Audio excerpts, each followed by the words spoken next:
Night Love. I'm Donna Nicci, and the Mac is back tonight. The Mac is back. My co-host here tonight. We are here to discuss black love in all its forms. For the next 2 hours, we will hear from different black voices on social media and live on our show. And listen, we're always inviting you to the show. You can call us at 310-369-0400, and we'll take you on the air, talk about love and relationships. Yes. A lot of drama today in the trial of Sean Diddy Combs, as jurors reached a verdict on 4 of the sex trafficking-related charges, but then they sent a note to the court about the racketeering charge. Court observer Mo Coab was there. Right before the snow came down, the mood was light. The attorneys and also members of the press were hanging out in and around the courtroom. Around 4 o'clock, Mark Agnifilo walks into the courtroom and says that he's just bored. But then his expression quickly changes when he gets an email. I noticed he looked at his phone, so I asked him, "Did you get an email?" And he said, "Yes, there's a note." And within 10 minutes, the courtroom was flooded with attorneys from both sides, Diddy's family, members of the press, and also spectators. And you could tell it was something big. All 8 of them standing in a circle around him while he sat in the middle. They had concerned looks on their faces, even a little nervous. And the conversation was intense, a lot of just head shaking. The judge walked in 30 minutes later and read the note out loud. And then he asked attorneys from both sides how they would like to respond. Immediately, lead prosecutor Maureen Comey jumps up and says that they propose a modified Allen charge. The Allen charge is basically a special instruction that the judge can give a jury, asking them to go back in there and re-examine their opinions and try harder to reach a unanimous decision without coercing anyone. They also suggested that he remind the jury that if they can't come to a unanimous decision, that it may lead to a mistrial. But the defense didn't want to go that far. They just wanted the judge to tell the jury to keep deliberating, that it's only been a day and a half, and that they didn't give it their best shot. But both sides did agree that they did not spend nearly enough time deliberating to say that they're gridlocked. So I didn't know what to make of this. Everybody's speculating. Right. I mean, I think the racketeering charge was the hardest charge to kind of prove with this whole situation. Yeah, and if I'm not mistaken, the racketeering charge gives you life, right? I don't know. It's not good, though. I know that. But what's your gut telling you about this? My gut's telling me nothing because you never know what the jury is going to decide. Now, it's interesting because when I saw reports that 11 jurors were going one way and the 12th juror... 51-year-old white man? Was that the one where they said... I think it was like a microbiologist or something. Yeah, He's a scientist. they passed a note to the judge that said one of the jurors was having an issue following the judge's instruction, which I was thinking if he's 51, he might have grown up listening to Puff. He's written Puff's A. Well, what the question I had was, why did everyone think that the 11 said guilty and the 1 said not guilty? Why couldn't it have been the 11 said not guilty and the 1 say guilty? You never know what's going to happen in that jury. You just never know. It is very hard to speculate. And I believe that they all try to do what's right based on the instructions given to them. Now, I had a friend who... He was in a juror, right? And he was telling me that there was one instruction that the judge gave them, and that one piece of instruction completely changed what the verdict came to be. Really? Yeah. So it changed. So you can think that he's not guilty, but if the judge gives you a certain instruction, then that guilty could move to not guilty in the blink of an eye. But you are in control at the end of the day. Now, here's the thing where you can override all of that. You have complete control at the end of the day. So you can override anything. You can do whatever you want in that jury room. You got the instructions. Yeah. But you can do whatever you want. So if deep down in your heart you feel like he's guilty, you can sit there and say guilty, or you can sit there and say not guilty. You can hold out for whatever you want. Or you can follow the judge's instructions and do what you... Yeah, and if you hold out, clearly there will be a mistrial or... Yeah. They call it jury nullification is what and a lot of people they don't like talking about that because they want you to follow the instructions. Right. But the jury, it's ultimately in the hands of the jury, and so whatever they're feeling, Yeah, because I would imagine, I'm no legalese, but I would imagine at this later date you can't call in another juror to start deliberating. Well, they've got 5 alternates on standby in so case. if that's the case, then if the jury is not following the instructions, would they be able to replace that juror with an alternate? That would be the question. I don't know. But they've come up with 4 verdicts. And the only reason that they're not sure of the one verdict is because there's no one to collude with. So it's racketeering. If you're racketeering, if you are colluding with someone, then someone has to be there to share in the planning of this, this dastardly deed. Like all these charges seem very big and grandiose, like there's some massive organization, and really it all seems like this it's is just all Puffy and a couple of girlfriends. And so if you are going to put him on racketeering, it could be that he racketeered with Cassie or he racketeered with Jane Doe. He could have racketeered with the two of them, and then because they testified, they're not culpable for, being found guilty or not guilty. I don't know if that's the case. I don't know if they were given immunity to testify. I'd never heard that in all of the case. So if he is like colluding with someone, it would have to be them because there was no one else on the stands. I don't know. Joining us live now from Los Angeles is professor and activist and former vice presidential candidate Melina Abdullah, one of the founders of Black Lives Matter here in Los Angeles. Welcome to the show. Let me say, this lady rides hard for her community, and she rides hard for justice, and I envy you. Because in order to do that, you have to have an I don't care what happens to me sort of attitude about life. You know me.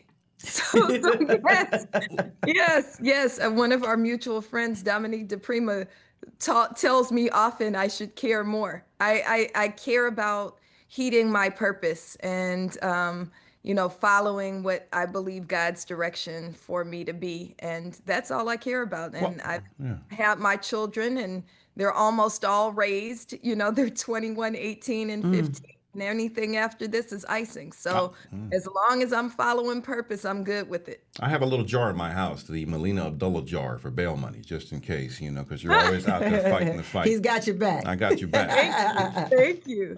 There's a lot of talk about the Diddy trial as an attack on black celebrities. Is this a black issue, or should we focus as a community elsewhere? You've got, if you look at the macro of this, R. Kelly, Cosby, Diddy, Tyler Perry. It seems like a lot of black celebrities are coming under the fire of... but not just black celebrities of wealth. Wealth, yeah. Is this just and bad power, behavior? And power. So I don't want to minimize victims ever, right? I never, ever, ever want to minimize victims. I never, ever, ever want to minimize what it means to survive physical and sexual abuse. And we're also facing fascism. And so, my timeline is full of people talking about a Diddy trial when they're deporting Black people who were born in this country, when the Supreme Court just ruled that birthright citizenship no longer guarantees us rights in this country, when we're having a second Dred Scott moment, when Black people have no rights that whites are bound to respect. And so, I don't want to minimize any kind of abuse that's happening. And as Black people, we need to be 10 toes down for our freedom. But can we talk about them both? Is that not a such thing as discussing both? I think we can, but that's not what I see happening. I see distraction happening. I see, a lot of focus on Diddy or, I'm 52, Puffy, right? I see a lot of focus on that when there's not enough. I think the alarm has been sounded. There are masked men riding into communities in unmarked vehicles, pulling Black people away from their families and deporting them to unknown places. And so I think that there's not enough attention to that. Instead, what we hear is a lot of rhetoric around Black people need to sit this one out. We should just stay home and eat popcorn and watch the Diddy trial. No, that's not what we should be doing. We have to ensure that the world that we leave our children is better than the world we're living in right now. I think there were, I'm not to prophesize here, but there was an individual by the name of Childish Gambino who put a song out called This Is America that seems to show that what's happening right now is that there's a lot of theater going on right now, not just with the Diddy trial, but in other places that are distracting from a lot of the stuff that's going on with tariffs. the stock market. Trump is the or key. Deportation of American citizens. Yeah, well, a lot of that to important. cover up what's going on Right. out in the streets, and so we're all occupied with other things that are going on. So it is really kind of showing a clue of what you're talking about. But how do Black Americans get involved is the question. What do we do? Like most of the community is sitting back going, what do we do? We voted. We did what you told me to do. We voted. Where do we go from here? Right. Well, no oppressed people have ever simply voted themselves into freedom. So thank you for voting. And I pray that lots of folks were also more courageous than only voting for the two choices that we were told that we had. I voted for you. I'm just He putting did. it out there. He said it several times to me on the phone. Thank you. And I'm honored by that. And my presidential, the person I was blessed to run alongside, Dr. Cornel West, calls what we're facing and what these moments are weapons of mass distraction, right? These are weapons of mass distraction. And so it's really important that we vote, but we have to, in the words of Fannie Lou Hamer, both vote and organize, right? So it's not enough to have voted in November, right? Especially if you're voting for corporate candidates like either a Donald Trump or a Kamala Harris. Both are backed by, AIPAC. Both are backed by big corporations. Neither of them dared to say the word reparations. Neither of them are standing up to an Israeli lobby. Neither of them are saying that Black people and all people deserve a living wage, right? And so voting has never been enough. And so we want people, to your question, Sister Tammy, we want people to be courageous enough to plug into real work. So I organize with Black Lives Matter Grassroots. We're coming up on 12 years of Black Lives Matter organizing. We were founded July 13th, 2013. We need people to hop in. Whether you see us on the news or not, know that we're still moving work. Know that this system is still killing Black people. There was just a young brother named Jabari Peoples who was killed in Alabama by someone who was supposedly law enforcement but was in an unmarked vehicle, right? 18-year-old college student sitting on a soccer field with his girlfriend, shot in the back by police. We need to make sure that we are standing up, that we are organizing. They can plug in at BLM Grassroots, or if we're not your thing, plug in somewhere. If you're committed to Black migrants, plug in with Black Alliance for Just Immigration. If you're mad about what's happening to Haitians, plug in with Haitian Bridge Alliance. But we have to organize. So find an organization, pick an organization, and join and do the work. Let me ask you this, Dr. Abdullah.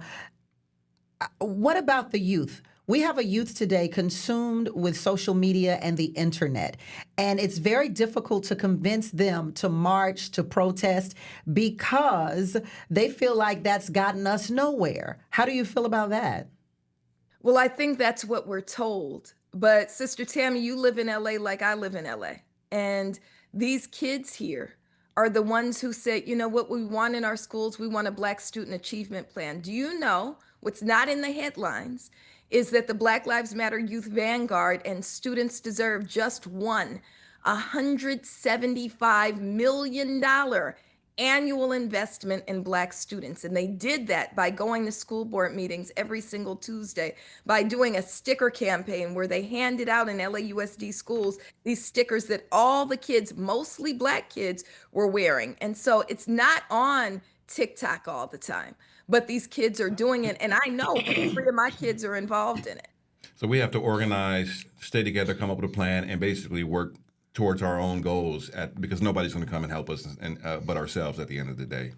I mean, that's basically what we have to do and protect ourselves at the end of the day, because there's a system that's working against us and it's going to continue to keep working against us no matter who we vote for. I know you love your community, and I know you don't really get too personal about your life too, Doctor, but this is a love show, late night love.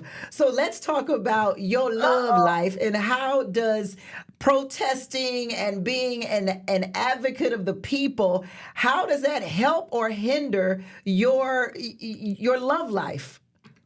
So look, I don't know if you got my text, Don, but I was like, don't ask for no relationship advice from me. Why? Well, I often wonder what it would be like to like date you. I'm like, can we sit this march in this weekend and just watch a Netflix movie? Or if you're dating her, you got to march. do we got to march every weekend? That's the first date is a march. I saw you had a protest outside the radio station one day. I'm like, it's the radio station. You out there combating with the police. I'm like, what is going on? So how does that help or hinder your love life, Dr. Abdullah? So I am married to the movement. Okay. Married to the movement, and every brother that I date has to have the right politics. So the last person I dated, I actually did meet at a protest, and it was a wonderful dating experience for exactly 2 months. And then it's not anymore. And so we're still comrades. We still good, but we're not dating. What happens to where it doesn't last long? Is it life, or is it politics, or is it like, I don't know, like what? Because it seems like there's a lot of movement. Like it might be difficult to kind of, because you have a certain drive and energy for the movement. So I really believe in people, whether I'm dating them or not, leading purposeful lives. Right. So I won't date somebody who doesn't have a sense of purpose.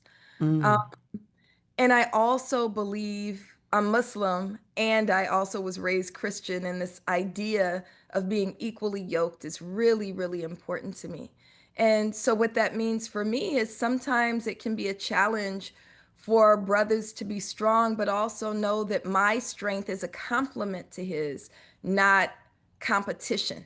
Gotcha. And so making sure that I'm with somebody who is strong enough and sure enough of himself that he's not mad at me for being on the protest line. He's there with me and, conspiring with me to make sure that we work towards liberation. So, yeah, that's what it is. That's what it is. Will there ever be a time where you're like, liberation, I think I'm going to sit down and rest now?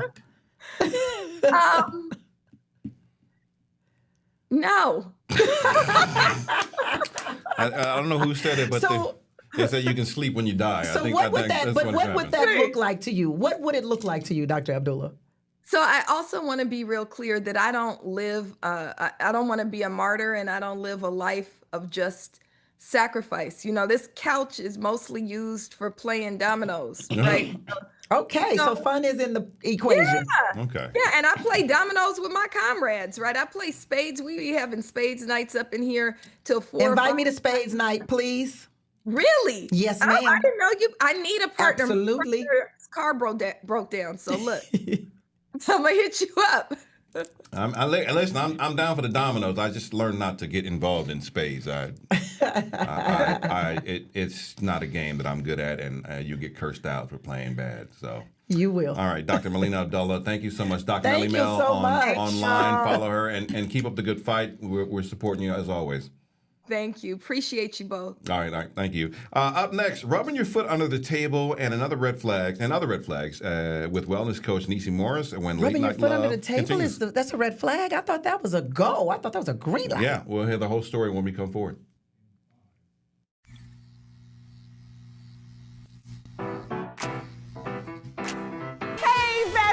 What is a bestie? I like you. She's fun. It's about to be a good time.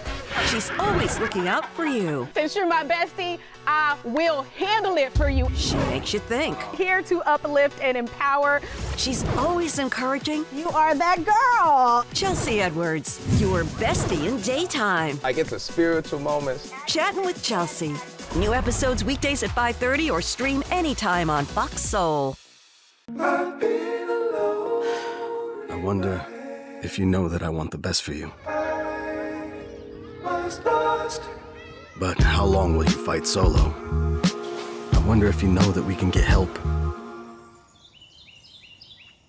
Not wondering anymore. Love, your mind.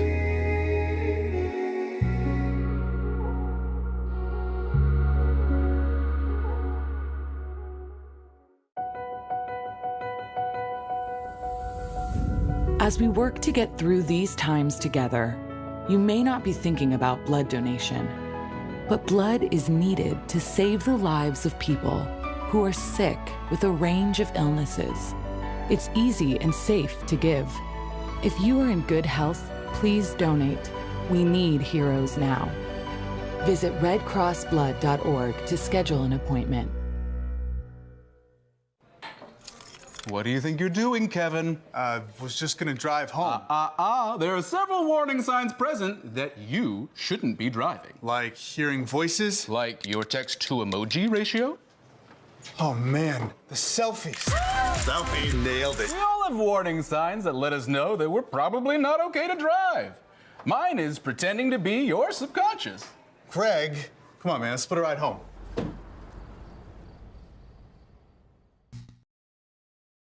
Welcome back to Late Night Love. I'm Donna Nicci with the wonderful Tammy Mack with us. We're here talking about relationships and love, and we want to invite you into the conversation. 310-369-0400 is our phone number. You can also jump into the chat. We'll get your messages on Fox Soul's Late Night Love YouTube page. Our next guest is wellness coach Nicci Morris, who shares her advice based on experiences like this. Several years ago, I met someone on Bumble. Modern day dating, the only app I ever tried was Bumble. I met this guy. We talked, seemed to have decent chemistry on the phone and on FaceTime. We met for dinner. While we were chatting at dinner, I'm sitting across from him. I feel him put his feet, he had taken his feet out of his shoes and put them in mine. I was wearing sandals. I proceeded to get up and I left. I blocked him. I say all that to say, ladies, I keep seeing y'all talking about, I don't want to go to dinner with someone because I want to make sure the chemistry is there. Do not think that going to coffee is a safe bet necessarily. Get those interactions going so you can see how he begins to show you his truer form. My point being, I don't care how mild or extreme that first date is, you can leave. All right, joining us live now from Orlando, Florida is Nicci Morris. Hi, Nicci. Hey, Don. How y'all doing? Good. I played footsies with a woman one time, and let me just apologize for that man. But wasn't a first date. Well, you're only supposed to play footsies unless you're in a committed relationship. Only in a committed relationship is footsies okay. If you are dating and you're not even like deep into the dating thing, footsies that's a deal breaker, right? Correct. It was a lot for a first date. Yeah. Did you like him at all prior to that? I mean, it was okay. It was enough. We had communication. So my whole take is that you should have enough communication prior to your first meeting that dinner or an outing or the museum is okay. I don't believe in the idea that coffee or a cocktail date is okay because it can be 15 minutes and then you can go. You should be able to go if you need to, if you feel unsafe or if you feel like the vibe is not vibing, then you should be able to leave whenever you like. Yeah, I'm kind of tired of the dinner dates too. I feel like they should be a little more creative and allow you to spend a little more time like intimately, but yet publicly. Well, I'm confused. Correct. You tell me I can't take you to Nobu now, and I can't do Starbucks. I don't know what to do at this point in time. Look at that. Look at the polarity. You have Nobu or Starbucks. Look at all the options in between. Thank you, Nicci. Thank you. I thought that the coffee date was the introduction. Let's say hi. First time. Not for me. Not for me. And it's not about money. It's not about I need you to spend money on me. It's about how can we connect? I believe a first date is about chemistry, not about how much money is spent and not about having an out. Because if I want to leave, I'm going to leave, whether it's the first date or the 15th date. If I don't want to stay, I'm not going to stay. So I don't want women to shrink and feel like they have to do these quick drive-by dates in order to advance their love life. And my opinion is also, and Don, you may not feel this way, or you may want to counter, but I feel like men like to have those dates really quickly after meeting someone, especially on an app, for example, because they want to size you up. They want to see what you look like in person. They want to see what your body looks, your body type, what that looks like. They want to see how intimate they can touch you. If you let them touch you, I think that that's why they want to pursue those in-person quick drive-by dates. So it's not a big investment. I've never had a Starbucks date. That's a new thing to me. I've never had Yeah, I'm not that desperate for sex to where I need to feel on you like that. I'm trying to get to know you. Wellness coaching. Right. What does that mean, Nicci? Yeah, thank you for asking. So it was really born out of my own personal experience a few years ago. I've been in corporate my whole life. I say I'm a recovering corporate baddie. And I really felt like my health was taking the priority.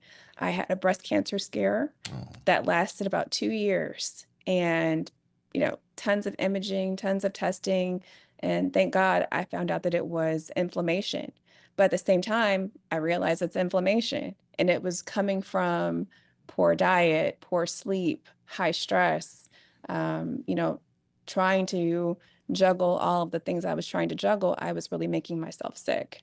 And so knowing that inflammation is the precursor to all kinds of things and having a family history where my mother and my paternal and maternal grandmothers both had, all three of them had cancer, breast cancer, I felt like this was a wake-up call for me. And so about going on 3 years ago, I really kicked off my wellness journey. I dropped over 70 pounds and just completely revamped my life. And good for you. That combined, thank you so much. That combined with some advice that I have given my daughter over the years, I blended it together and created my business, which I call Her Hive Collective. And it's about I believe that women at any stage of life are in 3 phases.